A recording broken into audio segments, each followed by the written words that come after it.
Do the intro. All right. Listen, man, we skipped the intro, man. We skipped the intro. I'm on the boards today, man. I messed that one up right there. So that's what you get. It's trial error. That's what you get for putting me in charge of this thing, man. It's all good. Well, hey, here we go, man. It's all good. Q's now on is running the board behind us for today. So we got no intro, but we didn't have an intro for a long time. So hey, I'm Russ Morgan. This is College Blitz. I'm here with Q as always. Q, how we doing? All is good, brother. All is good. We got football this week, man. We got football in exactly 2 days. We got week 0. So how am I doing? I am doing absolutely amazing, knowing that football is here. Football is here till February. All right. Sorry to all the girlfriends, wives that loathe this time of the year. But I think I speak for all college football lovers really in general, when I say, hell yeah, it's here. Let's go.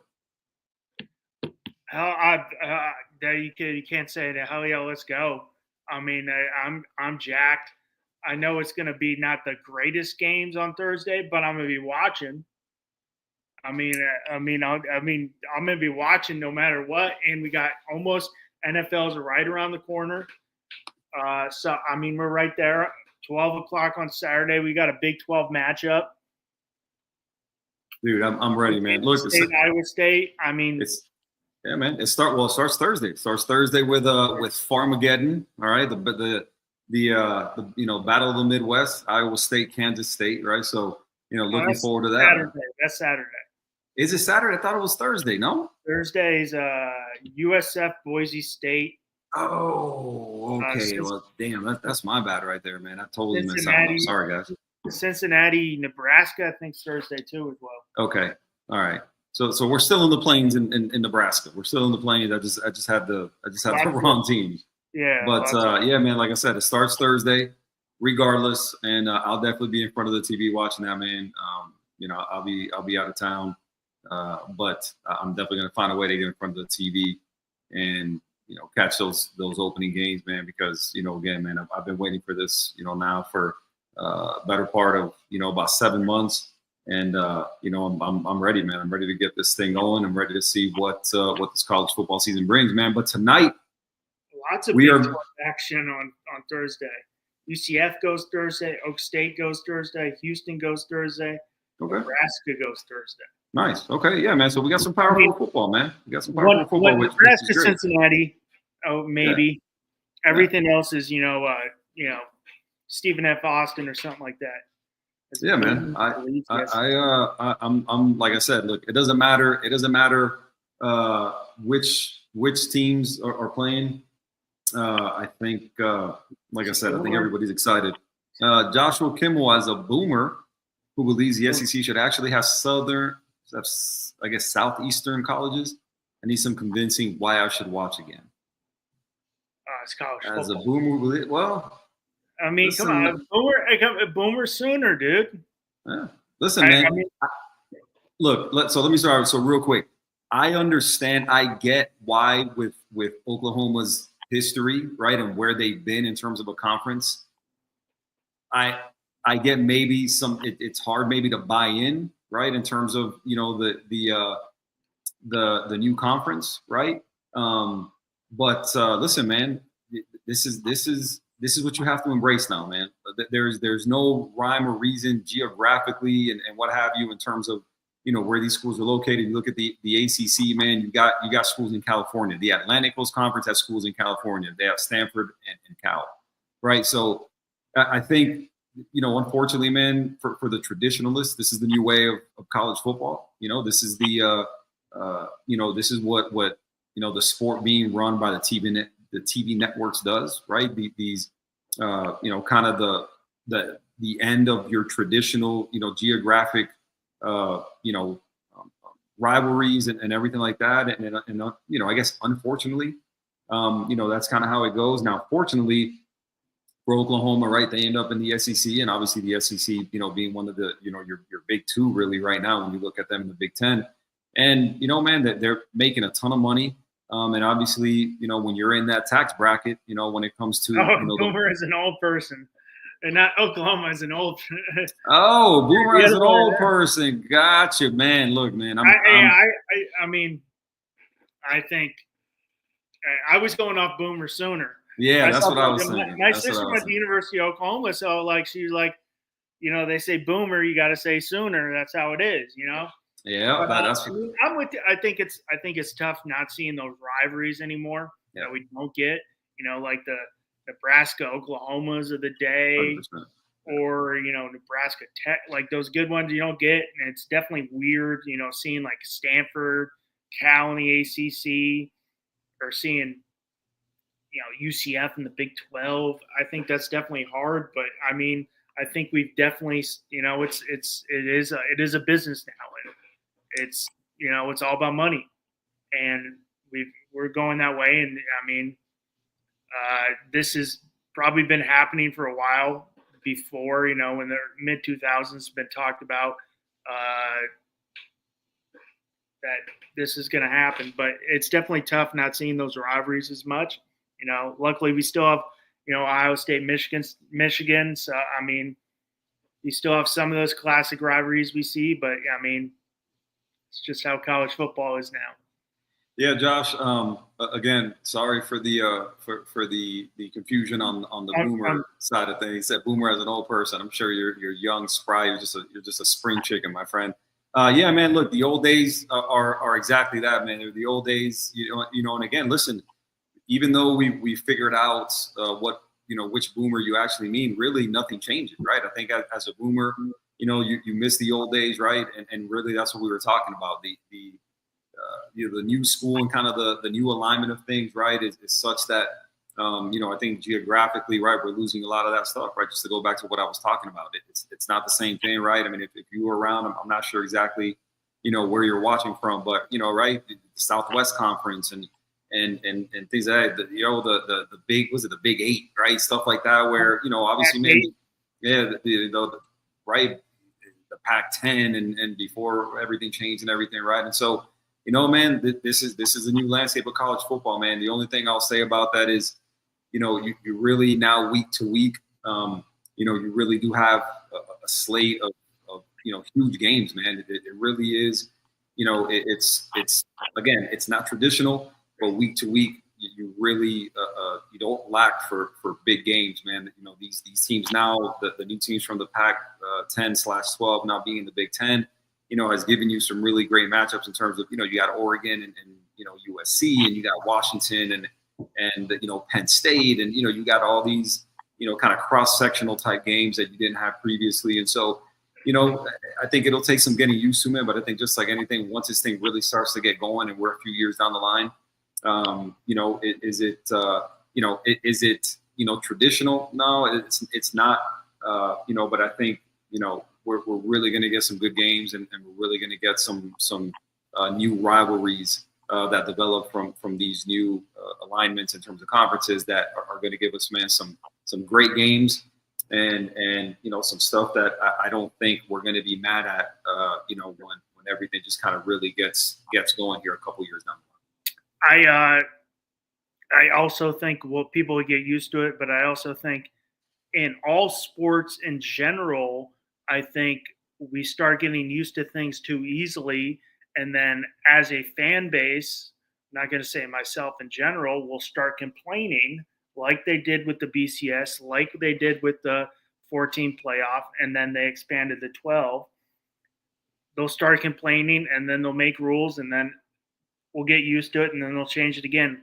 Like people started complaining in the NBA that they needed to review the refs' calls, and what do we get? A game that's half of it players just doing like this, and now you watch a youth league basketball, and they're like, replay it. So I think we get used to it, but then we start complaining. Well, we want this better, and it's just always going to keep on growing. And like we saw, the Big Ten doing like the 2018 playoff, which would be insane. But I mean, we can get into that for another time. I don't really want to talk about that, but if you would, we could talk about that another time. No, yeah, man. We'll get into that at some other juncture. I As I think say, like that's like that. something I want to talk about with someone like 6 beers deep, you know, so I can just Yeah, like forget it the next morning. yeah. I was listening to Josh Payton earlier today, man. He had a really good point about about that thought process and that view in terms of the expanded the overly expanded playoff proposal and everything. And again, man, we won't get into it. We'll touch on that at some other point, another pod or whatever. But again, man, I don't think it's something that's ever going to be a thing. I think it's just borderline ridiculous. I think 12 teams really just seems like enough to me. And I think it would I just think saturate the product too much. yeah. I think at that point, man, like I said, now you'll start to get in, 4 loss teams and all that kind of stuff, man. To me, listen, no three loss team made it into the playoff last year, and I think honestly, that's where I think it needs to stay. I think you keep the teams that realistically can win it. You keep them in it. Even though again, single elimination type formats, I think make for a more fun tournament, a more fun playoff format. Right when you look at the NCAA tournament, you look at the NFL playoffs and everything like that. Right, I think single elimination makes everything more fun. I think things like in the NBA and the NHL and baseball, where you have a series, right, best of 5, best of 7, makes so the best team tends to win. Right, it doesn't always happen. But I think the percentages are out there where in a series, the best team tends to win when you're talking about best of 5, best out of 7. But the single elimination format to me is always going to be, the best way to go when you're talking about a playoff format. And I think, 12 teams, when you talk about college football, man, even though, again, there's, obviously more parity now happening and everything like that with the transfer portal and NIL and the whole deal, I still think realistically year to year, that doesn't change much. I don't think year to year, you rarely are going to get more than 12 teams that realistically can win the title. Again, more often than not, it's 6 to 8 roughly. But I think rarely are you going to get more than that. What's up, Will? How we doing? Thanks Well, what's up, homie? All is good over here, man. Hope you are, bro. Appreciate you joining us. Always good when you're talking college football, and you got college football right around the corner, so you can't complain there. I think we'll agree on that one, bro. So, I don't know. I know Will's in Miami. I don't know if you got family down there, and I've heard they have a hurricane. I don't know if it's gonna hit the Atlantic coast. I've heard it might bypass Miami, Florida, on the Atlantic side of the state. So I don't know if you. I have to check up on that one, man. I haven't really. I know I've seen some stuff develop over, way out east, but I haven't seen anything. I just crazy winds. Yeah. I know I was driving close-ish to the Skyway Bridge, and it's literally like warning really crazy winds right now. Just like be careful. Which the Skyway Bridge is considered like the most dangerous bridge in the United States. Is it really? Yeah. I've been over that thing, a billion times. Cool. It's a cool bridge. It's a billion times. They had when they first built it, I guess someone went off, like a bus went off, and it's still like in the bay there. But that was, 40, 50 years, in the 70s or 80s. Yeah. But I mean, I've been over it a lot. But I don't know where you want to start. What conference you want to kick it off here? Look, man. Let's. So what we're doing tonight, for everybody that that's not aware, we're doing a preview of the Power Four. Right. We're going conference by conference. We're going to talk about the contenders. We're going to talk about some dark horses, intriguing storylines for 2025, and. Again, man, I think probably not surprisingly to most people, I think we're going to start in the ACC, right? Like why not? Let's start there. Why not? Let's kick it off. Look, I put all 4 names in a bowl, and I went this, and picked it out, and I went ACC. Like we're all 4 names ACC. Yeah, basically. Yeah, basically. So all of them, were ACC. So it made it really easy, right? So we'll start let's go ahead. Let's go ahead and start at the ACC, man. Right? And obviously, I think when you're looking at the ACC, last year, having been a year that I think you had some teams that I think surprised, right? I think you start off with SMU, right, and them having made the playoff, where I don't think many people had them in that conversation, right? I think Rhett Lashlee's done a great job coming over from Miami and over to SMU and building a really good program really quick, right? I don't know what I expected from Rhett Lashlee, to be honest with you. I knew he was really good as an OC. Didn't know what I expected from him in terms of being a head coach, but I think most people would look at it and say, man, I think he's exceeded expectations. I think he's a guy who's recruiting really well. You've got NIL really involved there in Dallas, and obviously that helps things. He's done really good in the portal. He's brought in a lot of guys from Miami, that have turned into some really good players, and they've got a really nice starting quarterback in Kevin Jennings, who not obviously coming into 25, another year under his belt. So again, man, I think as a conference you had some surprises. Syracuse obviously was one of those surprises. Fran Brown year one, did really well. We'll see what happens in year two. Obviously, a lot of stuff in terms of attrition in the transfer portal, graduation, and everything like that. And so we'll see if he can replicate what he did in 24, in 25. But definitely, a conference that I think is people are down on. I think generally speaking, you're looking at, I think, a very clear, at least in my opinion, a very clear top two with another couple, kind of coming in, behind, Clemson and Miami. But I think overall a conference that's, a little light in star power, a little light in at the top of the conference. But I think a conference that nonetheless is still going to be, really interesting to follow. Yeah, I'm with you. I think it's a very top-heavy conference, but I mean, we got to start off the big news. Bill Belichick's in Chapel Hill up there, so that's the big. But I think it is. I'm with you. I think it's kind of top-heavy. I think it is a two-team race, in my opinion, to Charlotte, and that's what I want. I want Miami. I want Clemson. I want them to play last year, and it didn't happen. But I mean, there's definitely some dark horse teams that could make a little noise, like Georgia Tech with Brett Key there, does a phenomenal job and can definitely – do I see them maybe making it to Charlotte? No, but can they ruin a team's season? He's definitely done that. Virginia Tech, I've been waiting for Virginia Tech to come back for a while and it hasn't happened. I think it could be a year where they make a little noise, but I said that last year too, so I could be wrong on that. But I definitely think it's a two-horse race here. I mean, Syracuse with Steve Angelini. I think they're going to be a little down from the Kyle McCord, who had a hell of a year up there at Syracuse. Angeli, right? Steve Angeli, the transfer from Notre Dame. Yeah. I mess his name up all the time. But I think it's going to be a little down after – I mean, you're definitely going to come down after what Kyle McCord did last year at Syracuse. So, I mean, I think it's going to be a two-horse race with, SMU. I think, in my opinion, might take a step back a little bit, but it's definitely I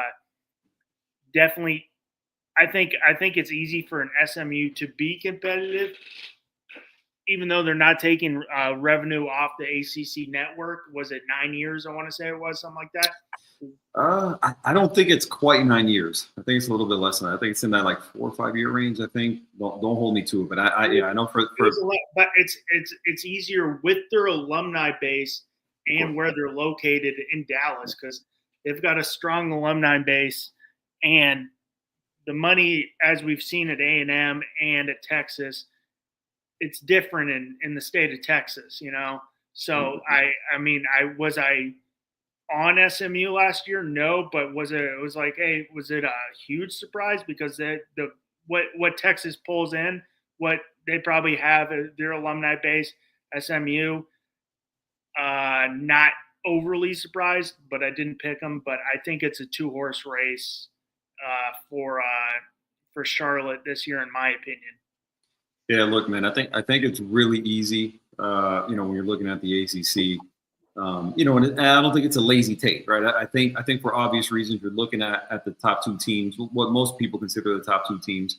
Clemson obviously, getting a lot of hype, right? Like, I don't know, borderline, maybe surprised at how much hype, I think they're getting. And I think that has a lot to do with the conference. I think that has a lot to do with, with giving Dabo the benefit of the doubt, right? I think he's recruited really well. He's a guy that, doesn't lose a lot of players to the portal, doesn't bring in a lot of players from the portal. He's a guy that even if they haven't recruited as well as Miami, I think where Dabo has an advantage over a guy like Mario Cristobal is that he develops guys, right?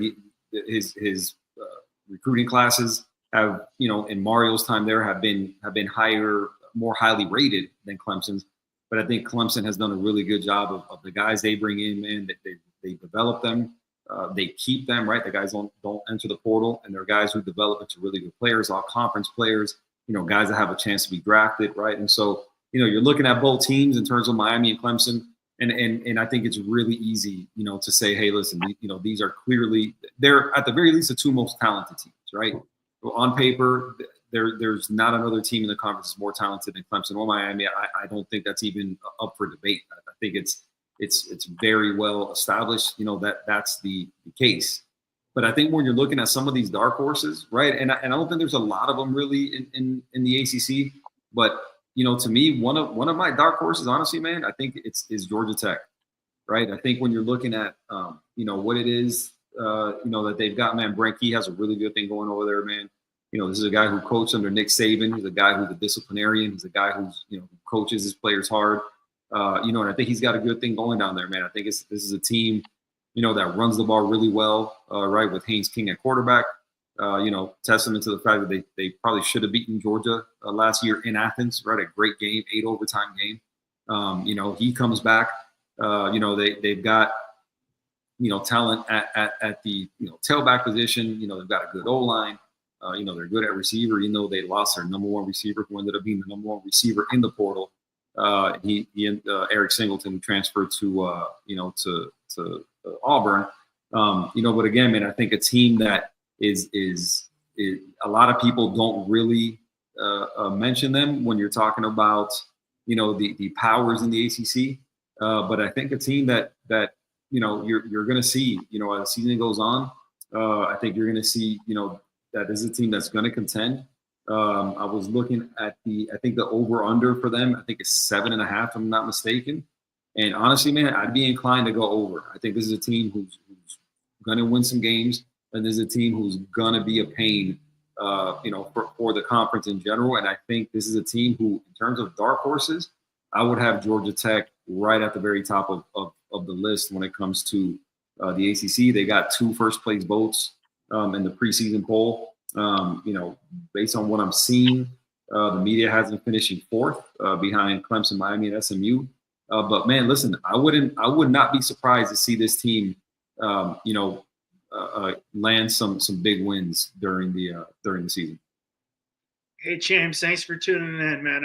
I'm guessing you're saying national champs Gators. I'm sorry that. Well, look. I mean, hey, I think I like the team, but that schedule is daunting. Well, look. One thing before you start, let me interrupt. So one thing before you start, what you got to realize about this person who left this particular message is this is my guy. This is one of my best friends right here.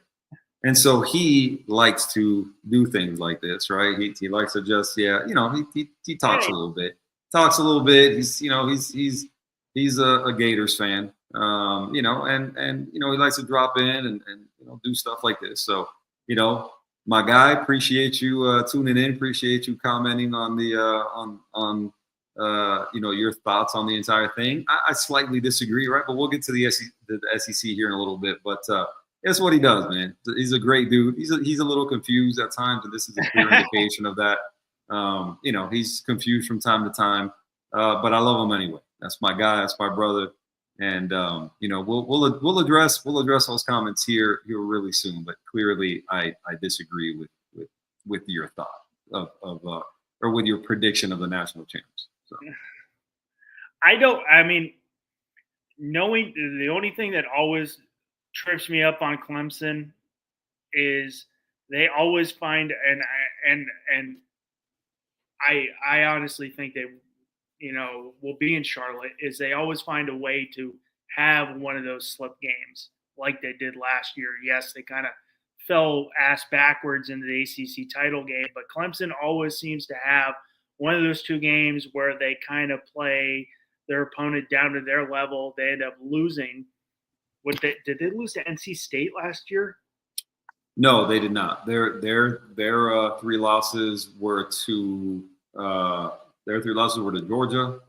They lost to South Carolina, and then they made it into the playoff, and they lost to was it Texas? I might have been South Carolina, but I can't. I think it was. Yeah, they lost. They lost Georgia. They lost to Georgia. They lost to South Carolina, and I believe in the playoff they lost to. I think they lost to Clemson, if I'm not, or I'm sorry, to Texas, if I'm not mistaken, in the playoff. I believe so. Yeah, they got killed by Texas. Yeah. But they find a way to trip up every once in a while. So that's my only issue with Clemson. But you got the Garrett Riley system there. What 3-4 years? My pick is Clemson win the ACC. I'm out on a limb. I picked Miami last year, and they failed me. And I was the only guy on my other touchdown in paradise. I picked Miami, and I was looking good for about 10 weeks. I was like, you all don't know football. I'm looking great. No one picks Miami. Everybody's like Florida State. I picked Miami, and then they ended up they did lose. I knew they tripped up against one team, but I'm gonna double check Clemson. I don't think Clemson lost Louisville, man. They had I was in Wilmington, North. I'd have to look that one up. Will, I think you're gonna have to look that one up for me, man. Like I said, I think the regular season they sandwiched. Say again. They did have 4 losses. Did they? I don't. No, listen. No team. No, there wasn't a 3-loss team in the playoff. They were 3-loss. Yeah, but one of the 3 losses. Man, they lost to really. Wow. Okay. Well, listen. I was wrong then. I totally did not remember that. So, listen. Look, Clemson. We know is talented, right? And I think they're bringing back. I think the most returning talent. I think in the most returning production, I should say, in the country, right? This is a team that's super talented, right? I think a lot is being made of Cade Klubnik. He had a really good year last year. I think in his losses, right, you see the disparity, right, between the wins and the losses, right? In the losses, he was terrible. And so, listen, man, I think obviously he's got a great O-line in front of him. He's got great wide receivers, a really good OC with Garrett Riley. The running back position, I think, is one of those positions that I'm not super high on them in terms of, right, they lost Phil Maffa. There's talent there, and obviously the running back position is one that you can make an impact as a true freshman, right? We see that all the time. But again, man, we're when you're looking at that roster. Super talented. They bring in Tom Allen, right, from Penn State, which I think low key is a huge move for them. When you're considering the coaching staff and everything, man. So I think on the coordinator side of things, man, they're really good. They're super squared away there, and for obvious reasons, man, they're the favorite in the ACC. I wouldn't really push back on that too terribly much. One of the you mentioned earlier, right? I think the Bill Belichick dynamic, I think, is really interesting in the ACC, right? When you're looking at dark horses, I don't know what I expect from North Carolina, right? You're looking at a team that, when you talk about transitioning, I think that's putting it mildly for North Carolina, man. I think these guys have, I think they brought in 50 new players or something like that in the transfer portal. I think Bill Belichick arriving there, then we've talked about that, right? I think if Bill Belichick lands in the SEC and the Big Ten, I think there's a lot more made of it, and I think there's a lot more made of the coach, and less so about his girlfriend, right, and the weird dynamic that exists over there in Chapel Hill with all that jazz going on, But I think listen, man, I'm not predicting them, being anything great, but I think this is a team that, given that schedule and given the staff that they put together, right? These are all NFL guys and guys that obviously know how to coach. These are guys that I think this is a team that I think you can see winning kind of in the margins, right? And I think with that staff and everything, man, listen, Bill Belichick at UNC in the ACC. I mean, I don't. Is it a stretch to say that Bill Belichick could be worth 2 wins with this schedule in the ACC? I mean, am I delusional thinking that? No, I mean I'm trying to. Sorry, a little tape delay there for you, Q. Yeah, there you go. I'm trying to look at their schedule. I got it right. Dude, it's a really weak schedule. It's a very, very weak schedule. TCU, that's going to be a tough one. UCF, maybe. You're in Orlando. Clemson. I mean, Virginia, Syracuse, Stanford, Wake, Duke, NC State. Yeah. I mean, maybe a bowl game. Maybe. Yeah, no. My money would be on UNC making a bowl, man. To be honest, I could really see UNC making a bowl. To be honest with you, man, I think with that staff, I wouldn't be shocked, man. I just think the ACC is a season where again things could turn out totally different, but I think this is a year where, man, the ACC just doesn't look really strong outside of Miami and Clemson, and so I think UNC, with Belichick there and that staff and everything, man, I think nobody knows what to expect from them, right? I think I could see them winning. I could see them winning 8 games, and I can see them winning 4 games. None of those would surprise me. Not anything in between 4 and 8 wins would not remotely surprise me. I could see it because Bill Belichick is such a goal-oriented guy and very all about what's in front of us, not making mistakes, doing that. So I could see him being a very fundamentally sound team and beating some teams that maybe that will have more talent on the field, but Bill Belichick and his staff are going to be prepared week to week. From we're on to Cincinnati. We don't talk about that anymore. So I could definitely see them being a fundamentally sound team, but it is year 1. He's been there he's been there a year probably with these guys for less than that. He got there like end of last year, right? So I think you're in that 10-month range. How long has he been with these guys? Yeah, about 10 months. So, I mean, I'm going to probably let Q slide on his ACC pick because I wouldn't pick. I was doing on deck. I was doing conference division predictions, and AL East came up. I was like, yeah, I'm gonna take a pass on that one because who I think's gonna win. You pleaded the 5th on that one, huh? Who thinks that's slick. That's slick of you. That's slick of you. But I don't want to say it because then I'm gonna jinx myself. So I'm gonna give Q a pass on this. But we know where we all know what he's gonna say. I don't think he has to even vocalize it for us. But well, listen. I mean, there's both Clemson and Miami schedule isn't daunting. I mean, Clemson's got the tough game right off the bat. Same with Miami. Clemson's got LSU, Miami's got Notre Dame, but they don't have to play each other.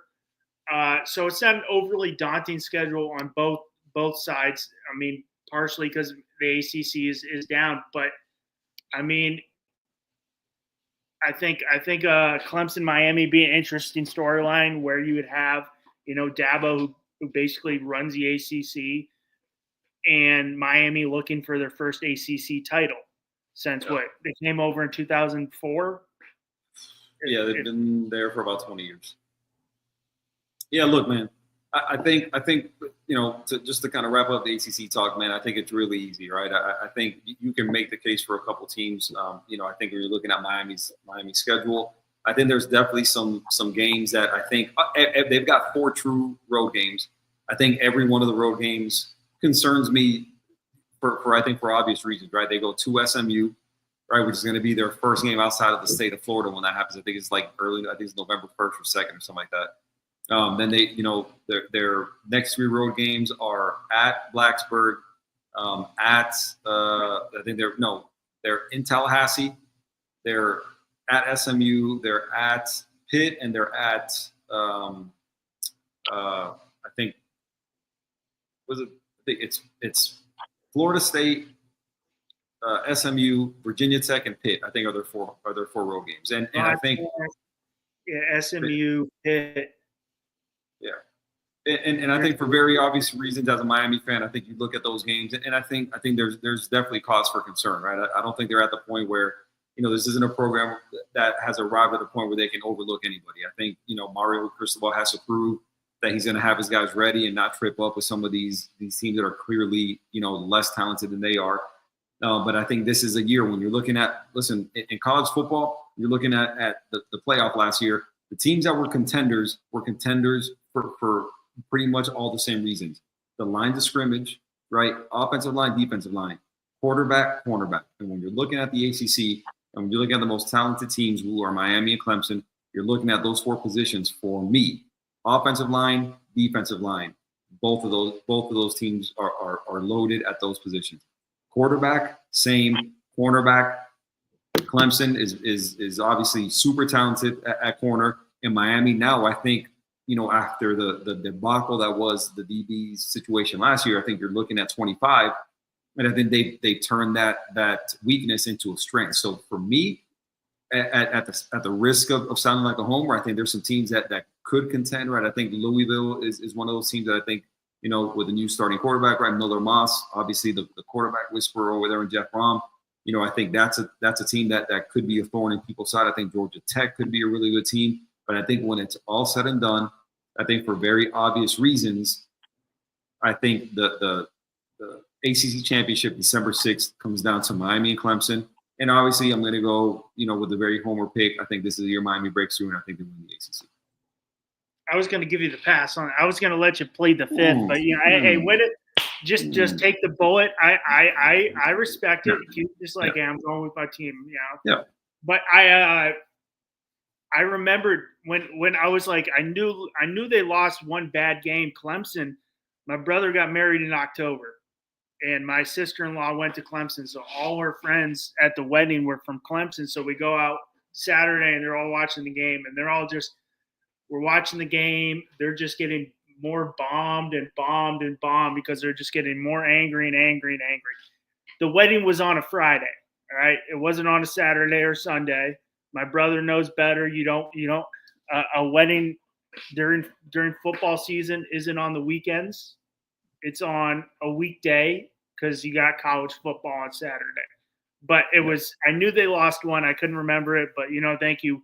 Will chimed in and let us know it was Louisville. Yep. So yeah, man, that does it for the ACC, man. I think, again, I think there'll be some teams there. Like I said, SMU will be one of them. I think Georgia Tech is going to be better than expected. I think Louisville will be really good, but I think when it's all said and done, man, I think the cream will rise to the top. I think your two most talented teams will be the two teams standing at the end of the season.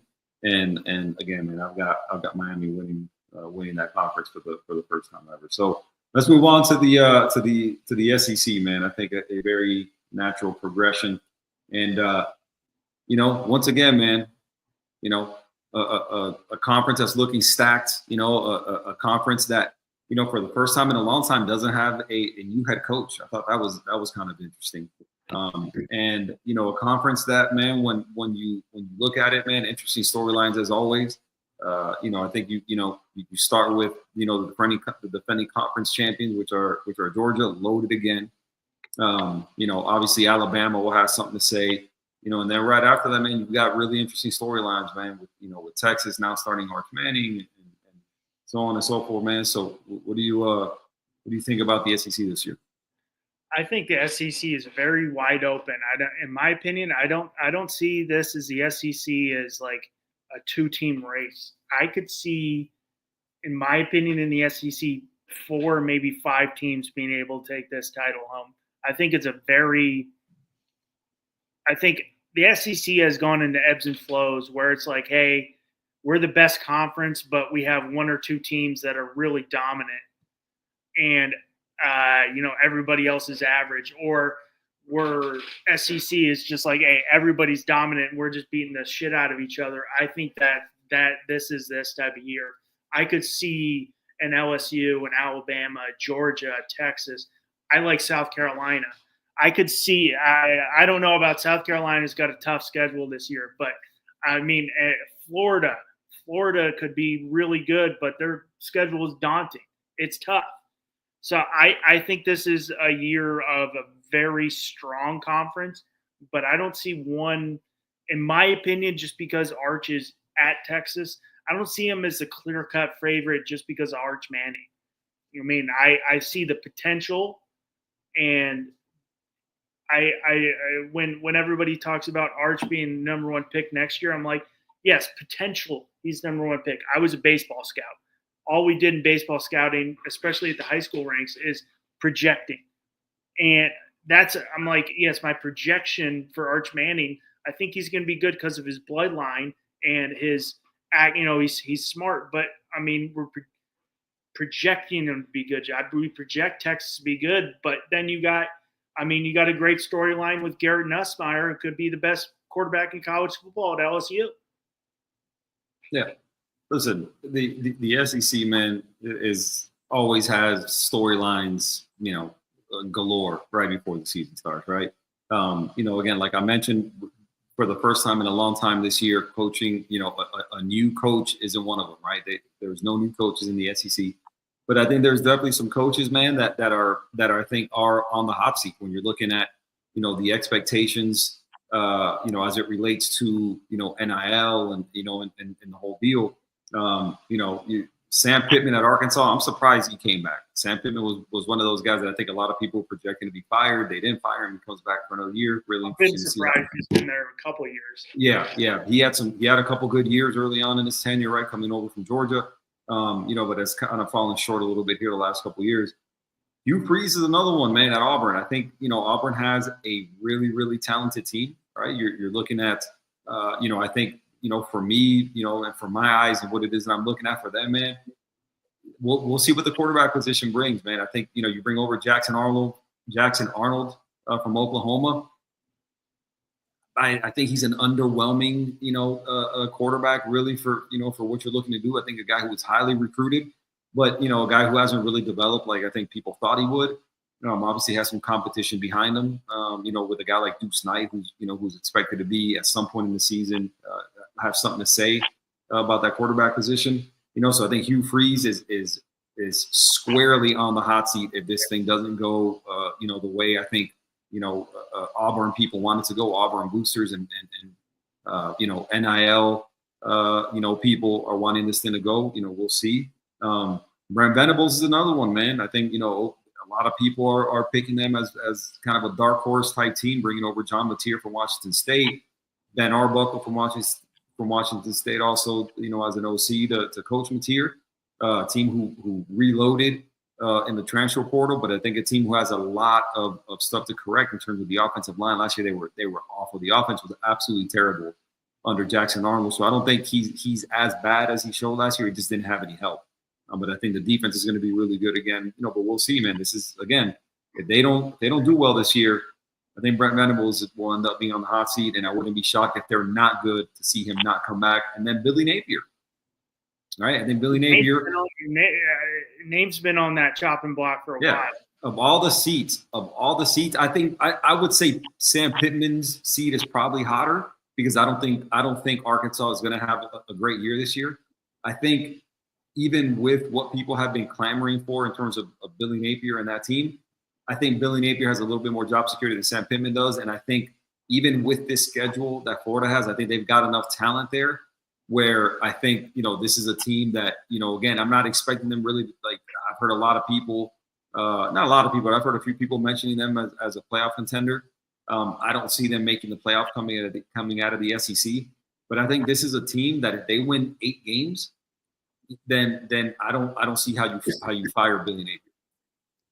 No, I think he kind of saved his job last year and turned it around late there. And with this schedule, if you win 8 games and you go 500 in the SEC with the schedule they have, it's probably a win. And then you go into next year with another year of DJ Lagway, that hoping you don't get as tough a schedule, but you're in the SEC.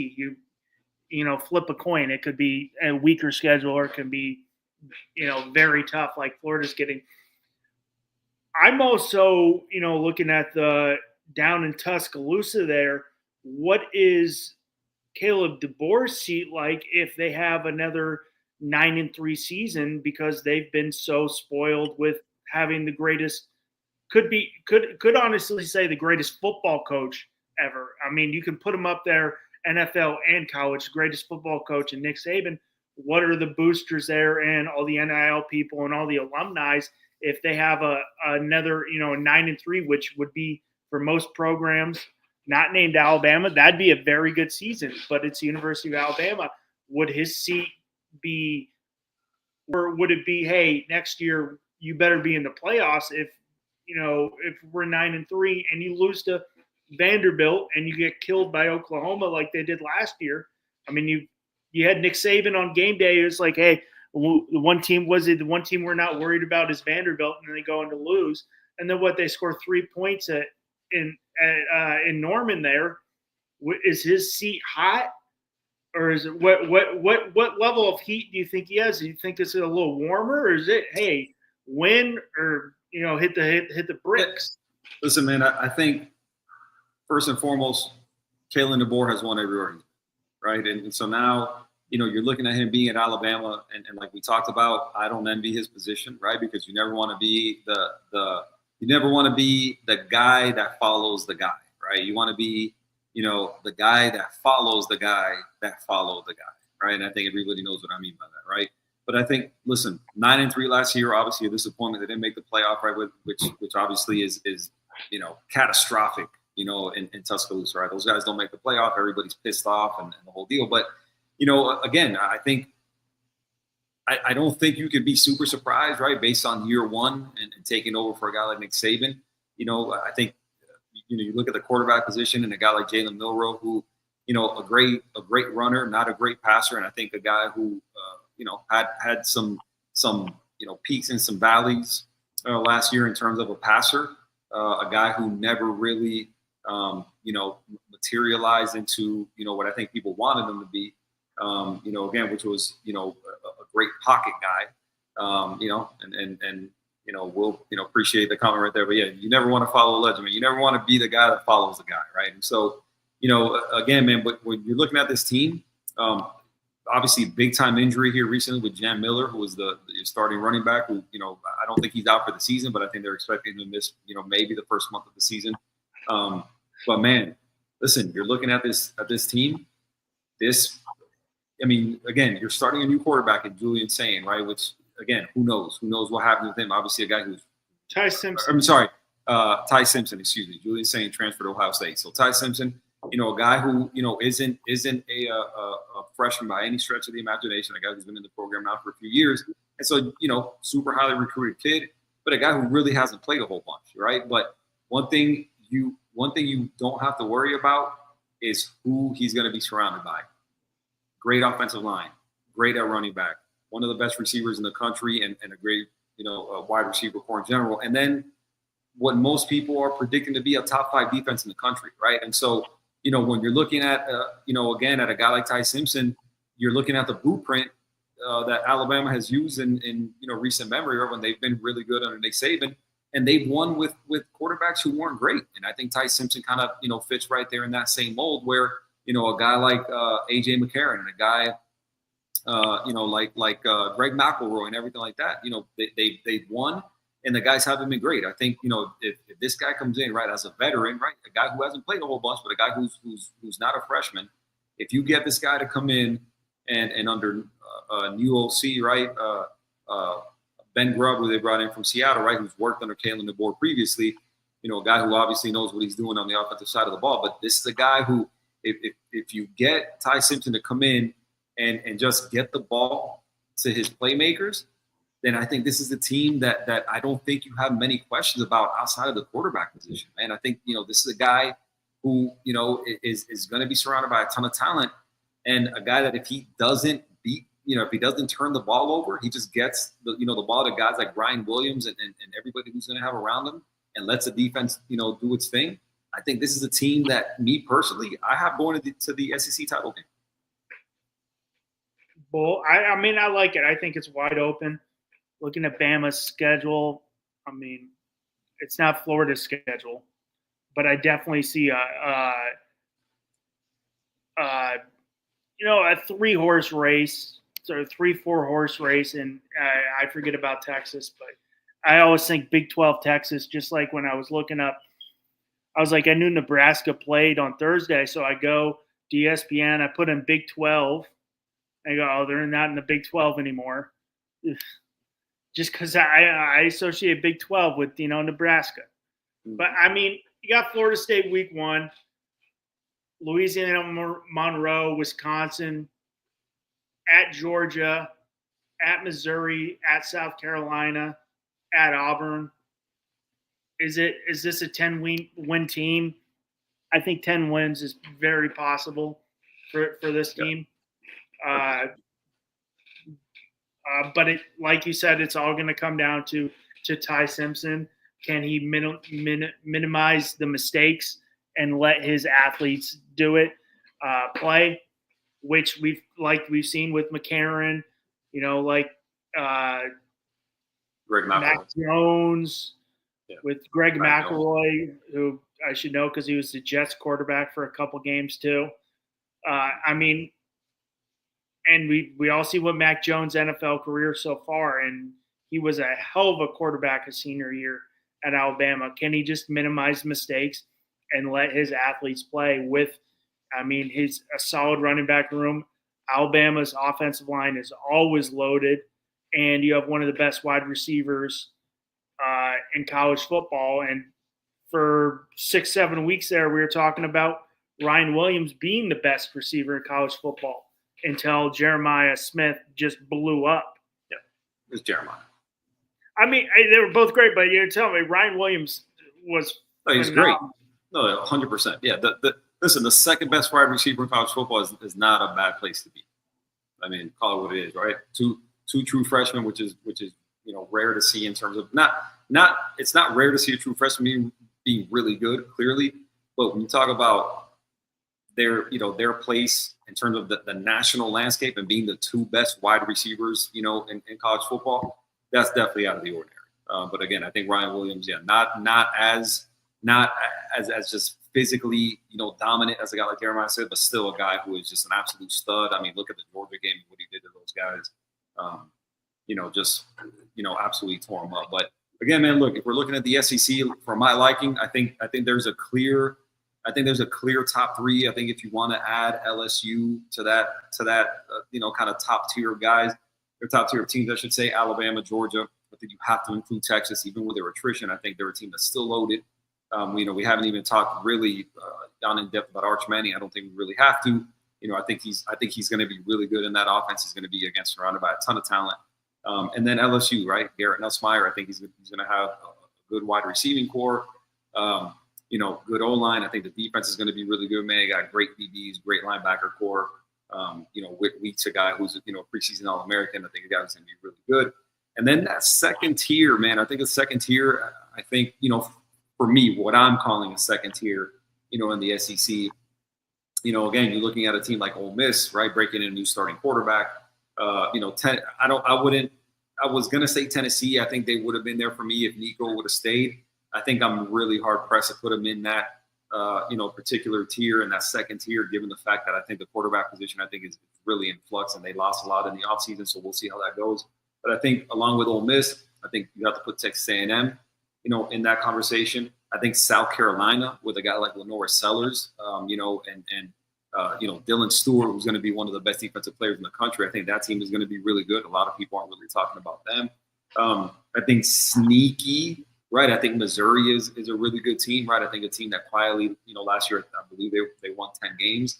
And then Auburn. I think if Auburn figures out the quarterback position, I think if Jackson Arnold can be a plus player for them, doesn't turn the ball over, doesn't make mistakes, then I think this is a team who could really challenge some people based on the talent on that roster. But I think there's a very clear tier 1, and I think there's about a 4-ish tier 2 in the SEC.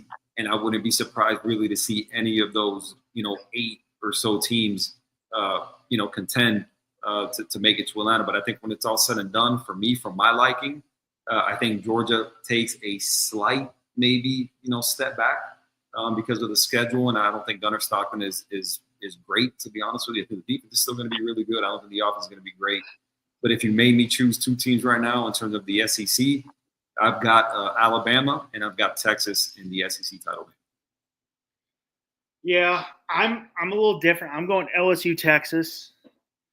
I will. My one issue with LSU is Brian Kelly. Can he win the big games?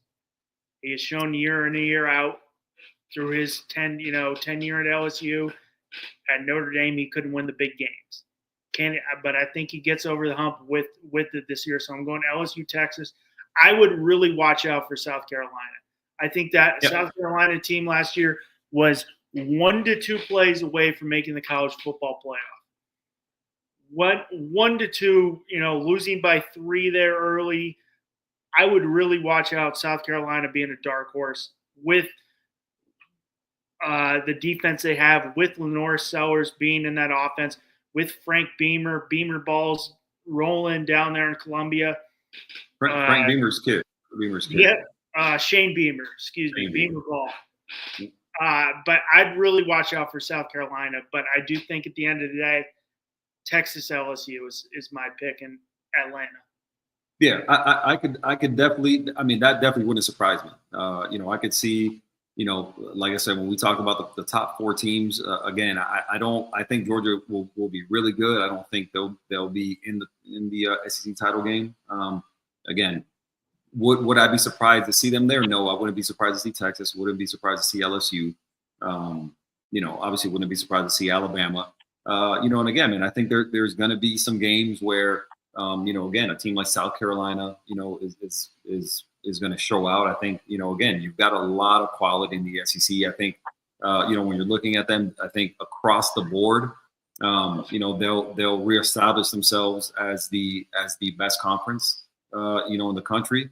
And again, man, I think, like I said, you've got 5 to 7 teams realistically that I think are playoff contenders for sure.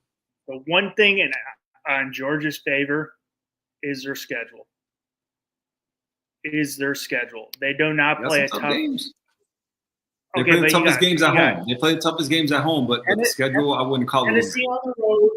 Tennessee's in shambles. You got Alabama at home. You got Auburn on the road. Who knows with that? You have Ole Miss at home. You got Florida at home.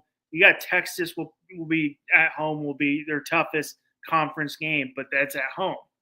Mm-hmm. So I mean that's going in their favor. But I think we both agree on there will be a little step back with Gunnar Stockton playing different style of football than we saw last year with Carson Beck. Yeah, listen, again, the Georgia team, and I've been on the record of saying I think they're deficient at OC. I think they're deficient at O-line coach, right? And I think they showed that last year. I think there's too much talent on that team. Again, we go back to the offensive line having 3 guys drafted in the top 3 rounds of the NFL draft, and they couldn't protect the quarterback. They couldn't run the ball. When you talk about the talent at running back, and I know there were some injuries and everything like that, but again, I'm not a fan of their OC and Mike Bobo. I'm not a fan of the offensive line coach and Stacey Searles. Again, I think that's it's a program that, given their status and given what they've done here recently in terms of winning titles and everything, and possibly the best coach in the country in Kirby Smart, I think you could do better at both of those positions in terms of coaching. And I think, given the fact that they've got a new starting quarterback taking over for Carson Beck, I've been on record again as saying that I don't think Gunnar Stockton is going to be as good as Carson Beck. I don't think he's an upgrade by any stretch of the imagination. Now, is he going to be good? I think he'd be good, right? And especially given what now the way they've reloaded at receiver, I think they're going to be.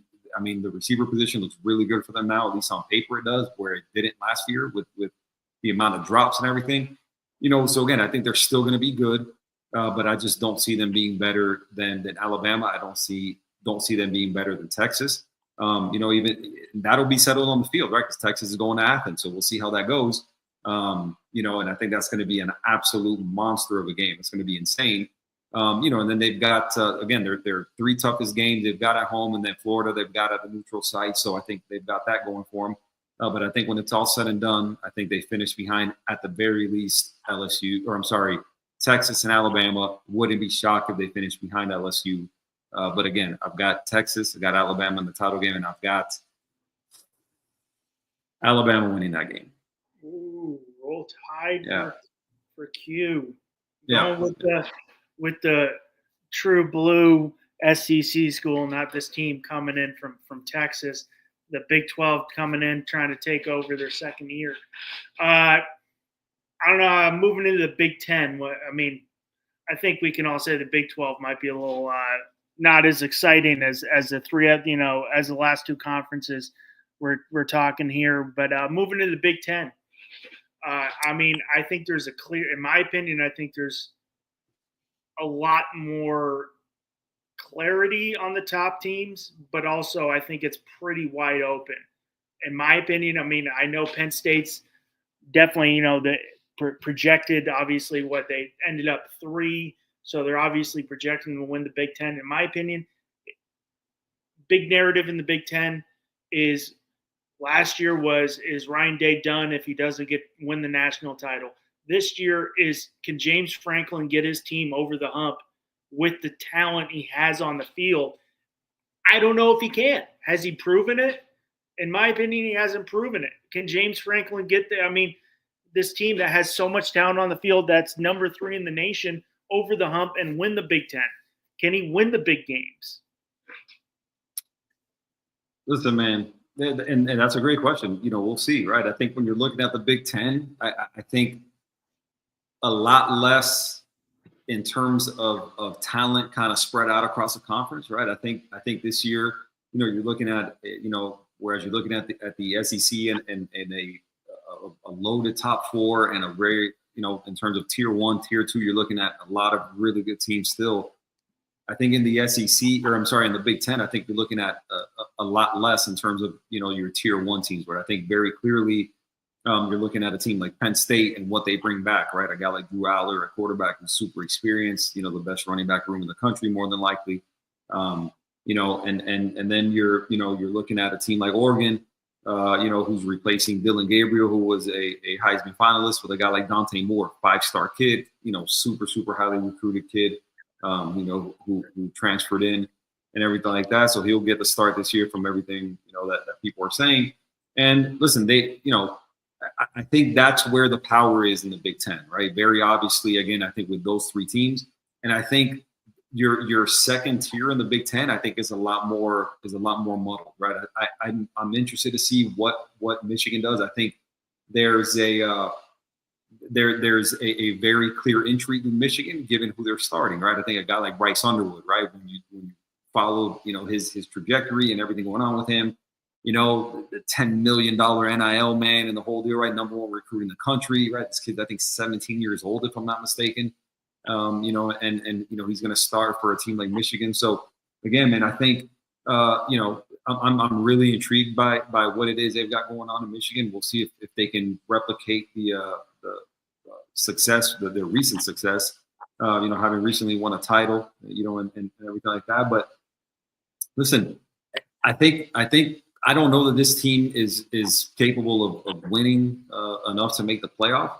But I think, everything with them is going to hinge on Bryce Underwood. Everything begins and ends with him, right? I think the team is going to be good on the offensive line. The team is going to be good at running the ball. We'll see what they have at wide receiver. But I think, again, a team who's going to win old school, right? They're going to run the ball and play defense and hope that Bryce Underwood can develop quickly and turn into, a real player, man. I think long term, I like what Bryce Underwood brings, man. I just think year 1, in that conference, I just really find it difficult, to believe that he's a guy, that can really take them to double-digit wins or be a playoff contender. I may be wrong on that, but I'm personally not seeing it with Bryce Underwood at Michigan just yet in his freshman season. I think Michigan can have a very good year, but being a freshman in the Big Ten is going to be really tough. I still see a clear Penn State, Ohio State in the Big Ten. Michigan might be a year away with the freshman QB. But my issue with Oregon and going from Gabriel to Dante Moore is this guy was starting at UCLA and then got replaced. So what's the issue there? The other thing with the Big Ten, I think there's some teams in the Big Ten that could be surprise spoilers with Illinois, with Bielemo, who does a phenomenal job up there in Champaign. And then another storyline is Nebraska. You bring in the new OC. You bring in who is it? The Houston coach, Dana Holgorsen. You bring him in. Yeah, you got. And then the storyline of Matt Rule. Year 3 at Temple, they succeeded. Was his third year. Year 3 at Baylor, they succeeded. Now he's at year 3 in Nebraska. I think they're gonna. Is this the year Nebraska time to take that jump? I don't know if they're going to win the Big Ten, but I definitely see them being very competitive this year.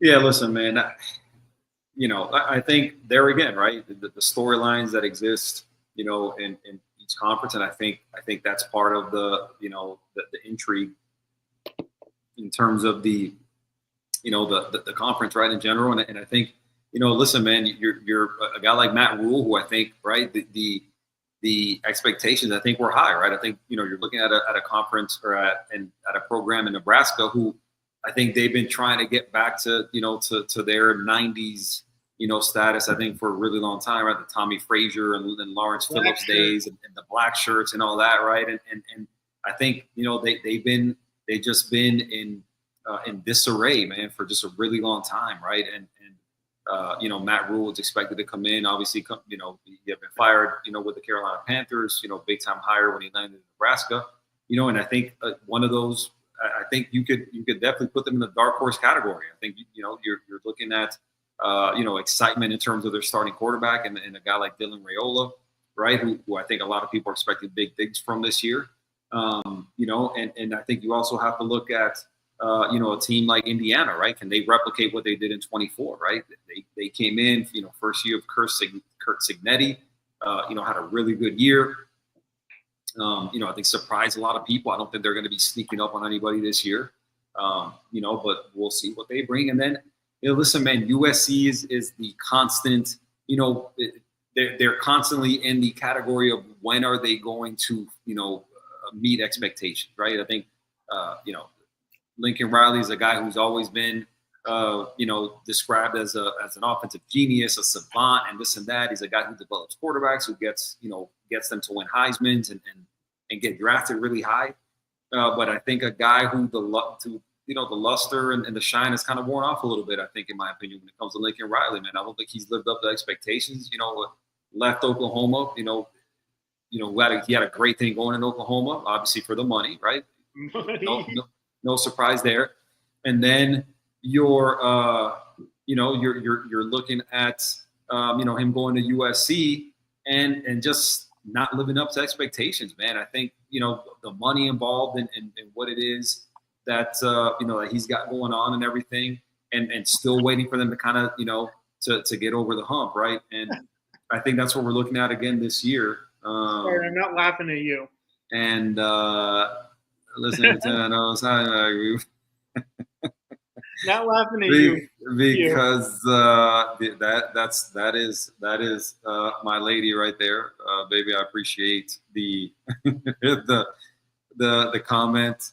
She hates football. I think she enjoys going to the events, and I think she's really happy when the event is over. We can go somewhere else to eat, drink, and hang out afterwards. I think she's a trooper because she goes with me to these things, even though it's not her favorite thing in the world. But baby, I definitely appreciate you tuning in, commenting, and hanging out with me at these games that we go to. So putting up with Q during football season. I love her, and I love her for putting up with me the way she does, because like I said, I know it's not her favorite thing in the world, but babe, appreciate you hanging out with me during football season, and you're gonna have to put up with me till February during this stuff. So just FYI, it can, yes, and like you said right there, it's intense. Yes, it can be, and I apologize, beforehand. So, but yeah, man, like we were talking about, right? I think you're looking at this conference, and you've got some teams that I think you have to like, but I think less so than in the SEC. I think there's a very clear, kind of top three that I think you really have to look at. And listen, don't discount the fact that I think this is a year for Dan Lanning that I think if he doesn't go on, to win this conference now, when we're looking at what Ohio State lost, right, breaking in a new quarterback, ton of guys into the draft, and replacing their two offensive coordinators, right? I think Ryan Hartline, he can recruit the wide receiver position. We'll see what he does replacing a guy like Chip Kelly, right? I've had my doubts there. Matt Patricia, coming in as a new DC, replacing Jim Knowles. I think that's huge. I think that hasn't been talked about enough. But I think this is a year that Dan Lanning really had. Again, I wouldn't call it a hot seat type of year, but I think this is a year that if Oregon doesn't go on to win this conference, and then I think you really have to start looking at a guy like Dan Lanning and going, hey, when is he going to live up to expectations, right? Because a guy who has all the backing in the world in terms of NIL, right? They shell out a ton of money in the transfer portal for guys. They're always on, since he's been there, that they've recruited super, super well. A team that's built like an SEC team. But you really have to start to kind of ask yourself, in my opinion, you have to start to ask yourself, okay, if not now, then when, right? You're talented all over the field. You recruit well. You do portal well. You put guys in the NFL. When are you going to break through and win this conference? When are you going to break through and become a real contender in the playoffs? So, again, I think there's a very clear top three. I think after that, I think there's a bunch of teams that I wouldn't be shocked to see Illinois, knock off some people. That's definitely one of my dark horse teams in the Big Ten. But again, I think at the very top of the board, I would take Penn State. I think they're going to be in Indianapolis in the Big Ten title game.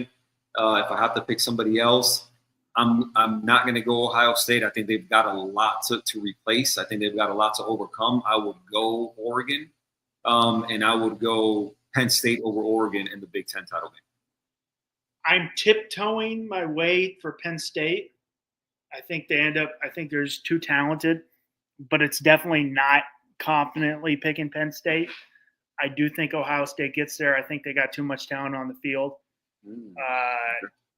I just am not confident in Oregon. I definitely agree with you. I think Dan Lanning's got. Are you here for clicks, or are you here for winning Big Ten titles? And he has definitely hasn't proved that yet. I just don't. It's Dante Moore for me. I'm not confident in him, but I definitely think there's a lot of questions in the Big Ten on all their quarterback play. And I know Drew Allar's a hot name, but I haven't seen it from him in the big game either. So, but I would see Penn State and Indianapolis.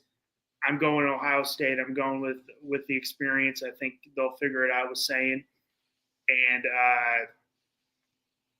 probably at the end of the day, I think Penn State ends up winning. I really don't like saying that, but I think. Let's see if James Franklin can get over the hump this year and win it. Yeah, listen, I think I think Ryan Day bought himself, obviously you win a title, man. I think you have a clean slate for I think the foreseeable future, right? I think a guy who after last year, and that loss of Michigan, I think that was huge, right? But obviously more than made up for it in the playoff and with a national title. Again, but my hesitation comes in that I think there's too much to replace at Ohio State. I think when you're replacing what you're replacing at Ohio State, even though I know they don't rebuild, they reload based on the way they recruit and based on the way they portal. I just don't see a situation, in my opinion. And now, granted, I'm not calling for them to lose, 5 games or anything like that. But I think there's a lot to replace, on the field and then off the field. I think Brian Hartline has to prove to me that I think he has to prove to me that he's an OC, right? I think you replace a guy like Chip Kelly. I mean, you can't understate that. I think that's a huge loss. And a guy like Brian Hartline, who's never been a coordinator, who's never been a play caller, I think that's huge. I don't think that's been talked about enough. And then Matt Patricia, who again, obviously in his Patriots days, I think, a guy who's really well respected on that side of the ball, a guy who obviously knows defense, having come up under Bill Belichick. But you replace a guy like Jim Knowles, who, again, super highly respected guy. And again, I think that's an easier transition on that side of the ball. And a guy like Matt Patricia, then I think it's going to be on the offensive side of things with a guy like Brian Hartline replacing a guy like Jim Kelly. Or Chip Kelly, I should say. So for that reason, I think they take a step back. And like I said previously, man, I think I've got Penn State and Oregon in the title game, and I've got Penn State winning that game. All right, well, different opinions. I like it. Moving to the Big 12. Always a fun conference talking Big 12. I don't know much of the storylines in the Big 12 this year. Obviously, but I mean, Arizona State there, wins it in their first year. Kind of nasty coming out of my throat because I like University of Arizona. So, Arizona State can go, have their STDs. That's what they can have. So, I hope they lose every game this year. That's hard, bro. It's a little harsh. It's a little harsh. I will say. But listen, I think you know what's crazy about the Big 12 is that for most fans, I think if you made most fans, most people that call themselves college football fans, I think if you ask them, hey, who are the teams, like what teams make up the Big 12? I would be really interested, and it'd be really intriguing to me. Like if you polled 100 college football fans and you asked them, name me the 12 teams in the Big 12, I would venture to guess that over half would not be able to tell you what teams are in the Big 12. Well, you're going. I know you're going to Nashville this week, and they do a lot of the joke football ones on Broadway. So I hope if they do those joke ones, they don't ask you because you'll be able to get all 12, or 16, right? Whatever it is now, because they want a person who's doesn't know anything. Because I know they do all those down on Broadway, like the Tennessee Titans did the reveal, and it was like the Red Stallions. Yeah. I think I'd do okay. I think I'd get I'd be in it depends on what kind of time limit I've got. But if I'm sitting there looking at the teams, I think if you give me a few minutes, I'd get. I feel comfortable and I think I'd get all of them in time. I don't think you gave me 30 seconds, but time limit and how many drinks you've had. Now, if baby, if you're still listening, if just make sure that I'm still halfway coherent in case we run into somebody and there's some prize money involved, and we can get some drinking money, But the big Broadway's expensive. Yeah, 100% it is. But listen, man, the Big 12 to me is really intriguing when you're looking at it, right? You bring back Arizona State, right, with Sam Levitt, who, I think came out of nowhere last year, right? I think they were picked to finish last in the conference, if I'm not mistaken. And then, they go on and win it, right? Which again, not many people expected. But you're for me, if I'm looking at the Big 12, I think quietly, some of the best quarterback, I think across the league, when you're looking at who they've got at quarterback, I think very quietly has a very, very nice lineup of quarterbacks. Sam Levitt, right? Avery Johnson, at Kansas State. I think a guy who a lot of people don't know about.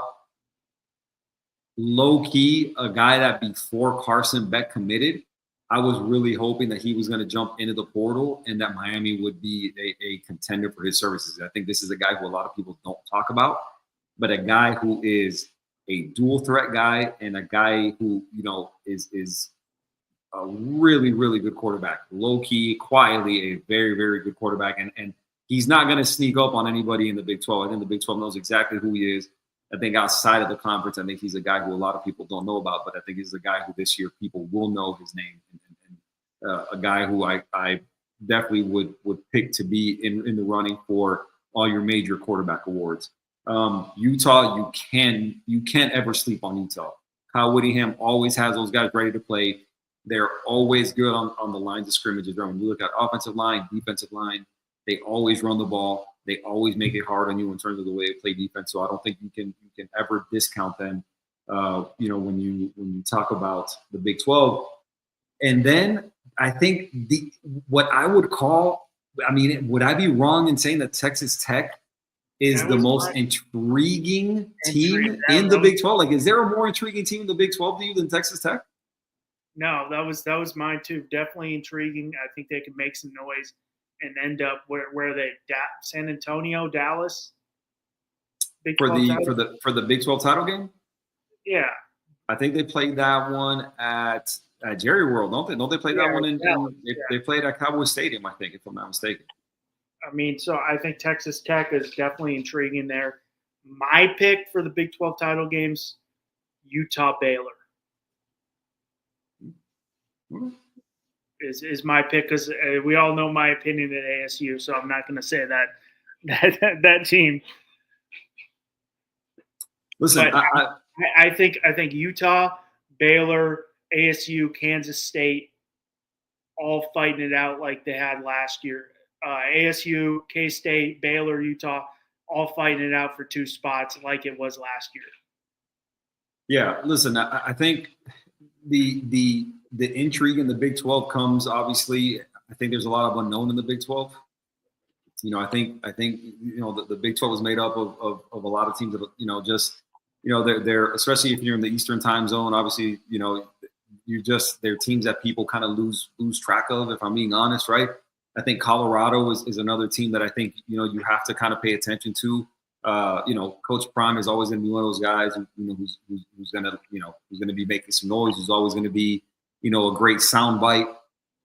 And I think at the quarterback position, man, you got a kid like Caden Salter they brought in from Liberty, who I think is going to be more than likely going to be the starter. You brought in Juju Lewis, right, who was committed to USC, I believe, and then he flipped to Colorado. Kid who's a 5-star, super highly recruited kid, big time NIL money, and then by the same token, not only who they brought in, but now who they lost, right? I mean, you lose Shedeur Sanders, you lose Travis Hunter, you lose I can't remember the name of the starting running back, but he transferred out, and so now the intrigue really begins, to me, kind of on the other side of things with a team like Colorado, because now you have to prove, if you're Coach Prime, I think you have to prove that you can win, without 2 of the best players in the country on each side of the ball, right? And so, we'll see what this coaching staff is made of, right? Can you replace Shedeur Sanders? Can you replace Travis Hunter?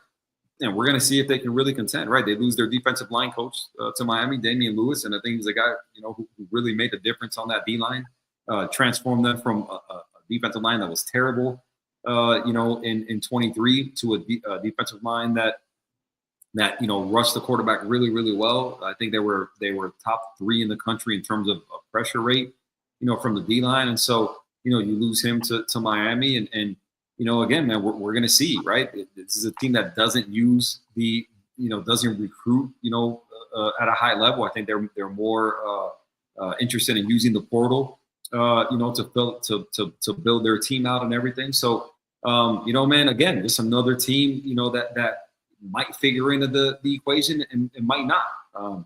But, to me, if you're looking at the Big 12, to me personally, I think I'm really intrigued by Texas Tech, man. Going back to that, this is a team that, they've been in the news for the money they've been spending, right? They had the #1 portal class in the country. They brought in a ton of guys because very obviously the NIL money is plentiful. So I think all eyes are on them. I think at this point, they just had a huge injury at running back. Their lead running back is out for the season. So I think that's a big blow. But I think a lot of people are have their eyes, in Lubbock, Texas, and they're really interested to see if this thing is sustainable, the way they're building this team. And they're really looking to see if this is a team that can actually contend or or are they just going to fall flat on their face after handing out all this NIL money in the portal? Yeah, it'll be interesting with, again, Dion, his first year not coaching his son will not be on the team. So that storyline is definitely interesting. Texas Tech will be very interesting because of what they're doing up there in Lubbock or down there, whatever it is. I always say up there, but it's not. It's across. For you, it's up there. I think for me, maybe, I don't know if it's down there really. For me, it's like southeast of me, I guess. I don't know. I mean, it could be like, Southwest. up. Yeah, actually, it's up there for me because I'm on a peninsula. Hey, I grew up on a peninsula in Southern California, and now I live in Florida, which is a peninsula. Actually, two sides. Never mind. I'm an idiot. Yeah, because the South is like it's it kind of right. So. Actually, two. Yeah, I'm an idiot. My bad. But I think there's some storylines there, but I do think Utah gets it done. Kyle Whittingham's got super tough place there to play in Salt Lake. Kyle Whittingham's been there forever, and I like the experience there.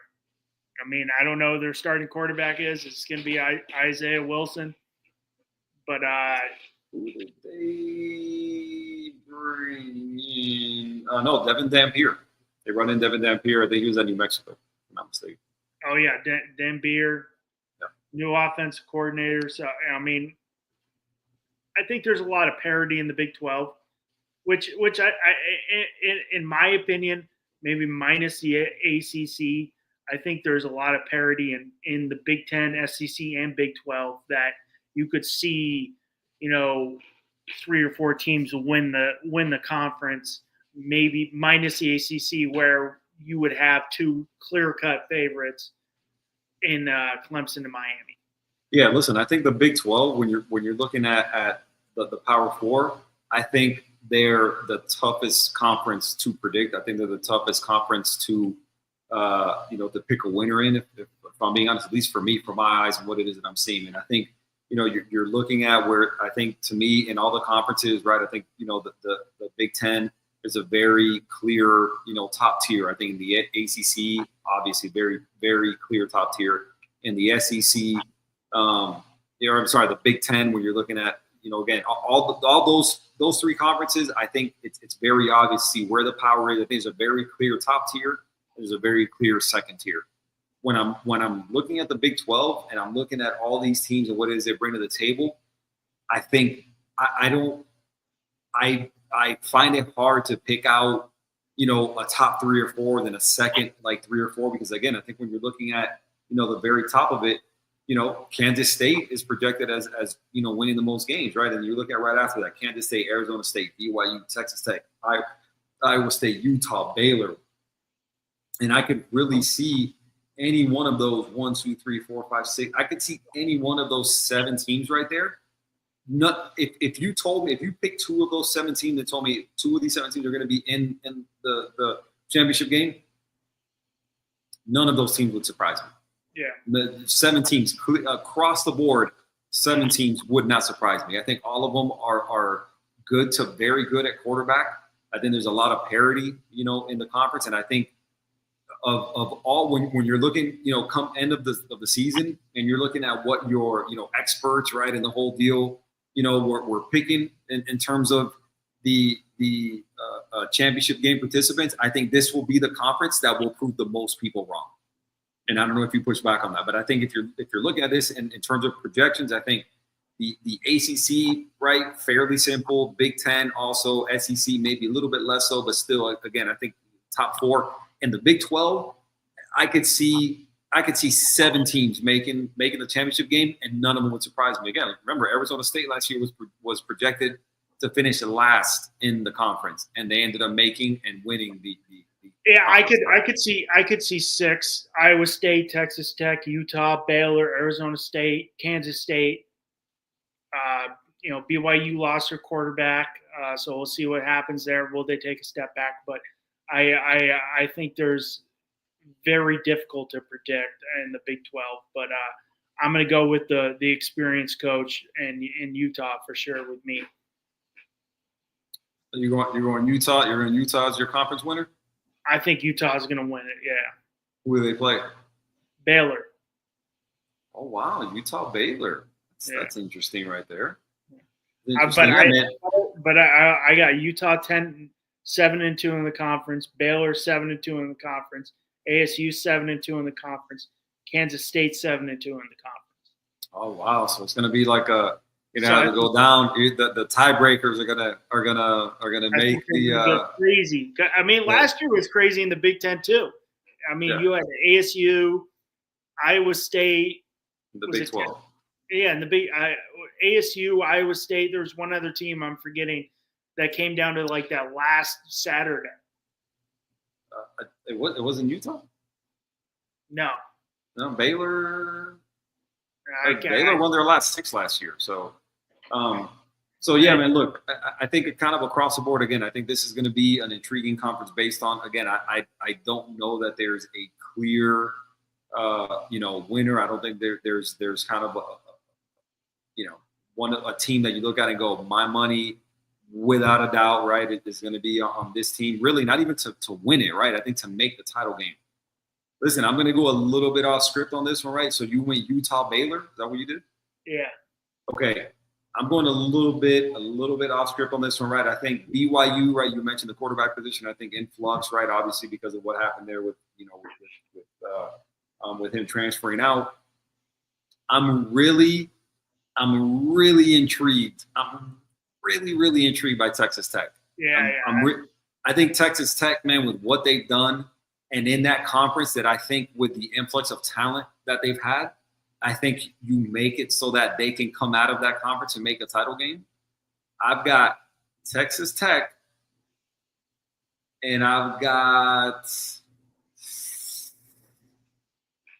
man, look, I think it's hard for me to pick against Arizona State. They've been there. They've done that. They bring back Sam Levitt, right? I think they lost some talent with Cam Scatteraboo and everything like that being drafted, but I think they've got the experience of having been there and done that.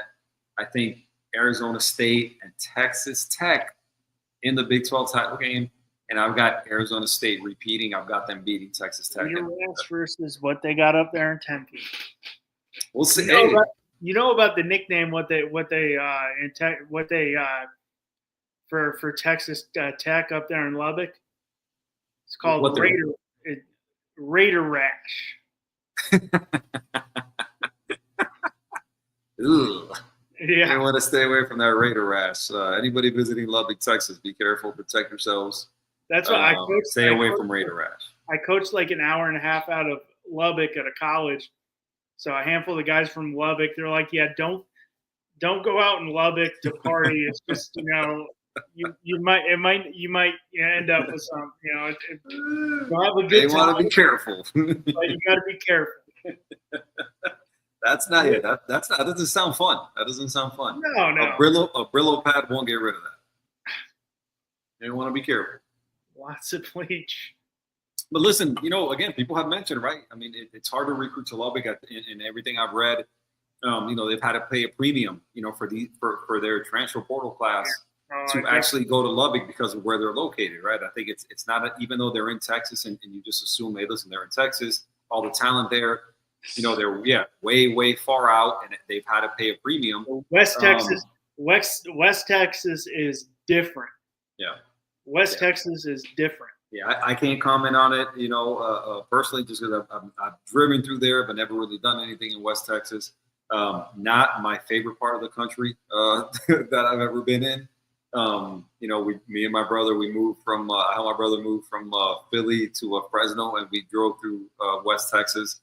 As part of the route, kind of coming down and stopping there, I was not a fan, and I definitely did not want to explore anything there. Did you go through El Paso? No, we didn't go that far south. Now I've been to El Paso. One time, but no, we didn't go that far south. I've been to Lubbock. I've been to El Paso. They're both West Texas is interesting. Not much to look at. Yeah. A lot of farmland. Mm-hmm. So, but I definitely with you. I think Texas Tech can make some noise this year in the Big 12. Yeah. I will say driving Texas Tech, like driving, where the stadium just pops up out of nowhere and it's just massive. Yeah, almost Patrick Mahomes right there, man. Cliff Kingsbury, and they put out, some good quarterbacks, in the not too distant past. There's been some guys that have come out of there, definitely air raid, type system. Got, teams that put up a lot of points. And they had Mike Leach. Yeah, exactly. 100%. Rest in peace to one of the greats of the Pirate, Mike Leach, man. That was. I still remember him they had Friday Night Lights, the TV show, and he randomly makes a cameo, and he's talking to the coach. The coach doesn't know who he is. He's like, "Your Pirates, it's got to wave like this. You're waving it like this." And the coach, who's like, "Who the hell is this guy?" And it's Mike Leach trying to get to Lubbock, and he's just doing his crazy, out of this world rants that we all love. And we all his interviews were amazing, bro. The candy corn, his view on candy corn, his view on dating and marriage. Man, just that guy had never a dull moment with that guy when it came to him being at the podium and being on the mic, man. Definitely one of the greats, one of the just the best people, man. If you were a fan of college football and you knew who this guy was, man, you look forward to his interviews. Anytime he'd get in front of a mic, man, he was, definitely one of those guys. The best one at Mississippi State, he's literally in the middle of the game, pissed off, and he's just closing the chairs. Yeah. They didn't let his players sit down because of how bad they were playing. Dude, that's classic right there, man. And he's just like, God, man, these chairs you can't sit. He's like, nobody's sitting down. Nobody is sitting down today, because of how bad they were playing. But yeah, man, rest in peace to the Pirate Mike Leach, man. The dude was definitely one of one and one of the most entertaining people to ever walk the sidelines of a college football game, man. 100%. So listen, man, that's I think that's gonna do it, man. I think we've hit all 4 conferences. I think we picked who we thought was gonna be in the title game. Talked about some dark horses. We'll see if we can get something lined up for next week and talk. Do a quick run through of the G5. Week 0. But week 0 is here for sure. We are. Two to less than 48 hours away from the start of college football. Again, I think I speak for my man Russ and everybody, in the chat and everybody watching. When I say, thank the Lord, I am so happy it's here. I'm ready for it, here for it, ready for it. To go all the way through till February, just ready to see, what comes about, man. Same here. You said it well. Can't say much else. Oh yeah. Tell the people where they can find you, man. You got a big one coming up this week with a very special guest, man. Well, tomorrow night gonna have another episode of On Deck here on FTSN. I say FTSN because I can't say what the other word. I'm a Jets fan. FTSN. I've told Bobby that too. He cracks up. But on Thursday at 6:30 Eastern. I'm having Jabba Chamberlain on for an interview, 2009 World Series champ with the New York Yankees, 10-year vet. So 6:30 Eastern. I'm pretty stoked for that one. That's pretty excited for that. Being a Yankees fan, but a college baseball guy, baseball nut. So I'm pretty excited for that. But that's at 6:30 on Thursday Eastern time. Dude, that's awesome, man. I saw that tweet pop up, and I was like, man, look at my guy Russ, man. That's big, man. That's big. I remember Jabba Chamberlain for sure. As a Yankee and stuff, man. A guy who took the league by storm when he came in. Really, just his star just ascended, quickly. When he landed with the Yankees, man. A guy who made noise, very early on for good reason and stuff, but. Super cool, man. Definitely congrats on that one, man. That'll be big. I'll definitely be tuning in for that one, man. Thank you. As far as for me, I just put out a new episode yesterday of the I Hate Football podcast with my boy Will from the 305 Sports Now podcast. We talked about the 2025 Miami Hurricanes offense, and the projection for them, and if they'd be, we went position group by position group, forecasted what they'd be like, see if they'd be better or worse in 2025. So check that one out. That one is you can find it on YouTube under I Hate Football Podcast.